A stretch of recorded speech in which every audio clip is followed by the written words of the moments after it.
All right, let's move on to a little baseball, shall we? Madison Bumgarner in the Giants outdueled Noah Syndergaard in the Mets to win the NL wildcard game and advance to face the Cubs in the NLDS. It was Bumgarner's third career postseason shutout. He's the first pitcher in postseason history to throw multiple shutouts in a winner-take-all game. So one club is seeking its first World Series in 108 years, and another seeking its fourth since 2010. The Cubs and Giants get the NLDS underway Friday night at Wrigley.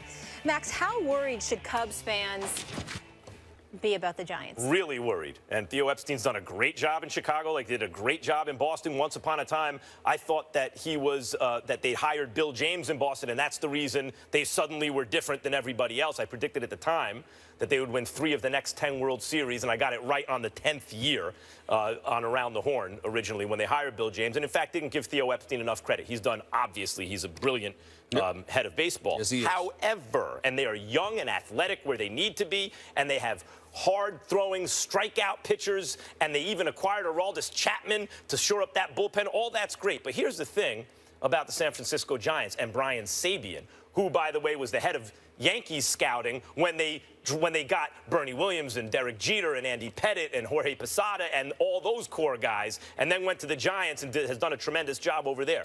And they talk about Buster Posey and different core pieces that he has, but it comes down to Bumgarner. Here's the thing.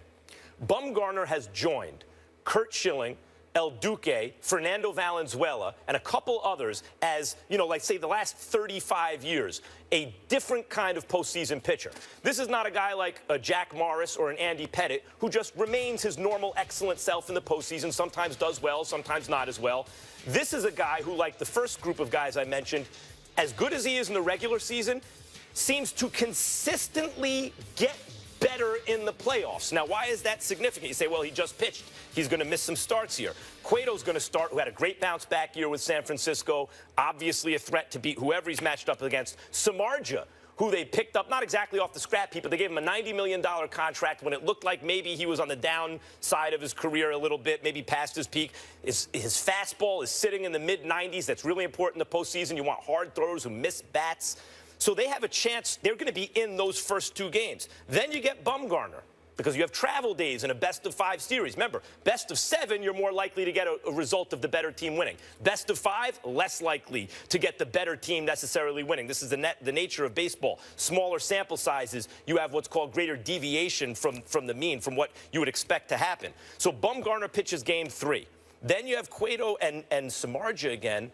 So you say, well, Bumgarner only gets 1 start. Let's not forget the last time they won the World Series, Bumgarner had like they pitched 5 innings out of the bullpen. 2 days rest. On 2 days rest, 5 innings. He has done what Clayton Kershaw hasn't been able to do for the Dodgers. So now you have a situation where with Samardzija, who might pitch very well, I mean, as I said, he's throwing hard. He pitches game 5, and maybe he has a long, dominant game, but even if he doesn't, you can have a short leash with him, yank him, and put the guy on who's done it before, who's consistently so far done it in his excellent career.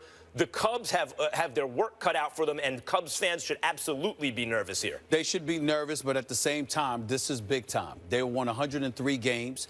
When you look at their pitching staff, you got Lester, you got Arrieta, you got Hendricks, you got Hammer, you got Lackey. They can get it done. Now, that's going to be pivotal, those first 2 games, make no mistake about it. And then you got Bumgarner going up against Arrieta in game 3. But I'm thinking about Rizzo. I'm thinking about Chris Bryant. I'm thinking about Addison Russell and these boys, the way that they've been playing. You know, listen, Madden is one of the most exceptional managers in the game of baseball. If the Cubs and Cubs fan base have anything to worry about, it's the tradition, it's the curse, it's the fact that they have never had more pressure on them than they do this year. Right. This year right here, we're looking at the Cubs. They are clearly the best team in baseball. There is no excuse for them to lose. They must win. If they don't win this year, you're going to have people who are convinced the curse is, not that they're not already convinced that the curse is real, but they're going to believe the curse is real. It is never going away. They are going to cry their hearts out, wondering whether or not they'll ever win again, because if you've got Epstein and you've got Madden, and then you look at the young studs that they have, I mean, we got here, look at this, man. We've got Rizzo, he's batting .292. 32 homers, 109 RBIs. We've got Bryant, .292 as well, 39 homers, 102 RBIs. Addison Russell's 21 home runs, even though he's got a .238 batting average. But if you look down the list, 292, 272, 292, 276, those kind of things. And then you look at the pitching. I don't care what San Francisco has. To me, it's Bumgarner or bust. If this man can't get, if you could possibly get to a game 5. It all depends on what happens in those first 2 games, because San Francisco has got to split. And by the way, I don't underestimate Posey, because Buster Posey, let me tell you something about him. He's a future Hall of Famer, I think. He's a future Hall of Famer. I think so, too. When you're talking about the sport of baseball, everyone looks at the pitcher, and they never attach the level of success to a catcher. When you think about Yadier Molina, think about the pitchers that have looked while he's catching behind. This guy, I mean, when you have a catcher who knows what he's doing, knows how to call a game, knows how to keep you composed and under control. I think Posey's an X factor here because of how he can mess with, how he could work with Cueto and those other guys. But I do believe, I really, really do believe, that when it comes to the Cubs, I think destiny has something to do with this. Those first 2 games are going to be pivotal. And here's the thing. Somehow, some way, somebody's got to reverse stuff on San Francisco. Let's think about why they lost last night. Syndergaard, Thor, for the New York Mets, was absolutely sensational. 7 scoreless innings, just 2 hits, 11 strikeouts. He was the man. I never, ever, Max, never liked Familia. Never liked him. I didn't like him when he blew 3 games last year. I never liked him because listen, he threw the sinker last night and missed the spot. It was supposed to be low and inside. It missed the spot. He got smacked out of there, okay? Familia is not reliable. I don't give a damn about his 51 saves. He blew 6, but I don't give a damn about the 51 saves. I've never liked him in big moments. I don't trust him because control is always an issue with him. Syndergaard had to get out of there. Why he had to get out of there? Because San Francisco, they're masters at working the count, making you work, continuing, increasing your pitch count. And as a result, they got to get you out of there. Their whole goal was to get beyond Syndergaard. The problem is, and I think with the Cubs, they've got to reverse it and do the same thing against San Fran, and particularly Bumgarner. Especially since San Francisco, their soft spot is the bullpen. I mean, the Cubs addressed that. The Cubs gave up real prospects to the Yankees, real prospects, to get Aroldis Chapman. Yeah. Right? They recognized the one thing here, it's a high leverage moment in the history of our franchise, and the one thing we really need to shore up is the bullpen, and they got the best available guy and had to pay a king's ransom for it. But you mentioned Buster Posey. It's a great point. The fact that he's behind the plate helping the pitching staff. You look at Yadier Molina and a lot of great, even the Yankees dynasties with Yogi Berra. It's always a guy who knows how to handle the pitchers. You know, Johnny Bench, whoever you want to talk about.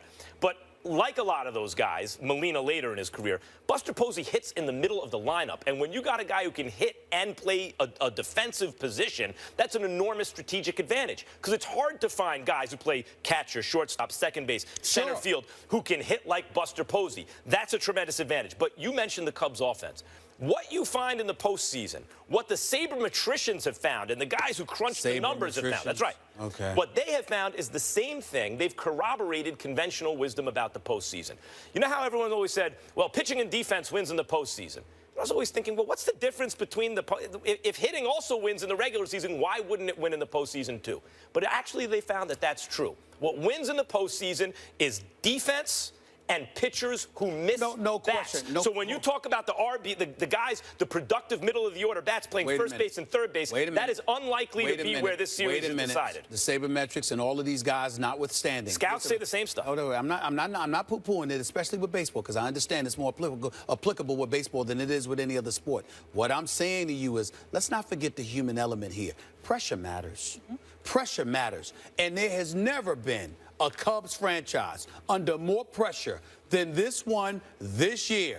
And you also got to remember something, too. This is what it really comes down to, as I reiterated earlier. It's really simple. You got to win the first 2 games if you're the Cubs. You got to win the first 2 games. Because if you even split and they go back to San Fran and it's 1-1 with Bumgarner, okay, we're having the ball, we got problems. We got problems. And not only that, when you go back, whether it's 2-0 or 1-1 and Bumgarner's on the hill, it's not enough just to beat him okay? You got to make sure you get it. You got to work that man. You got to make. I'm glad you brought up pressure. Bochy's got to make sure. I'm saying they got to make sure that Bochy gets him out of there, because if his pitch count is low, right, he's available for Game 5. Yep. Now you got problems. Absolutely. Got to try to get to that San Francisco bullpen, work the count. Don't be swinging early in the count, although against right-handers, sometimes I think that's the best thing to do against Bumgarner.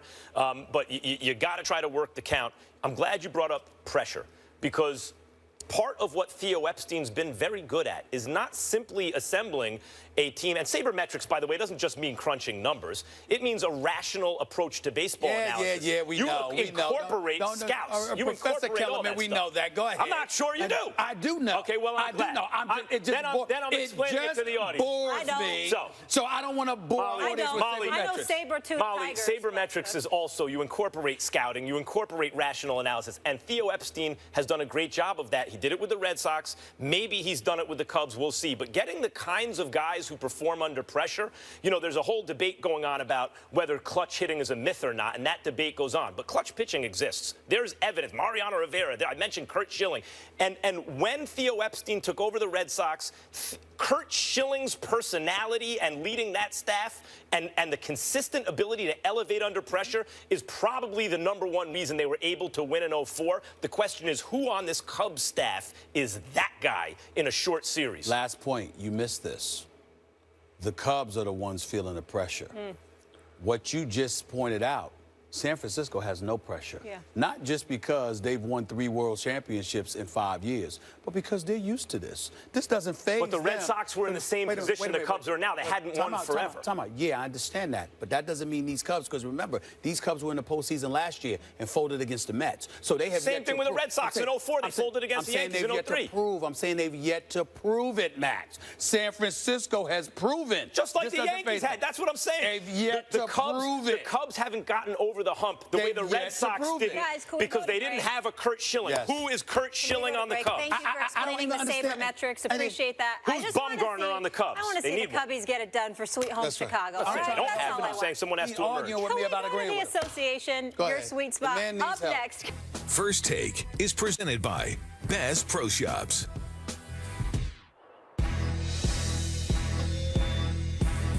Let's get it cracking. Let's start the session. March list the competition, balls by that action. You can never debate it. This is actual fact. Stephen A. and Max Scales said they say it's a rap. I'm like, say what? Say what? What's up with all my haters? I'm a ball when I perform. So my jersey's in the air. I'm allergic to my haters. Every morning I prepare. Lot of clothes I can wear just like them Oregon players. Yeah, quack, quack. What it do? Rap like it's nothing to it. Matter of fact, you can ask hard and I'm cooking too. Base guard cooking too. Nah, look at you. Great mind. They embrace mine like a crooked tooth. 4 takes, that's you. 3 takes, not me. 2 takes if you lucky. First take, stop me. 4 takes, that's you. 3 takes, not me. 2 takes if you lucky. First take, you got me.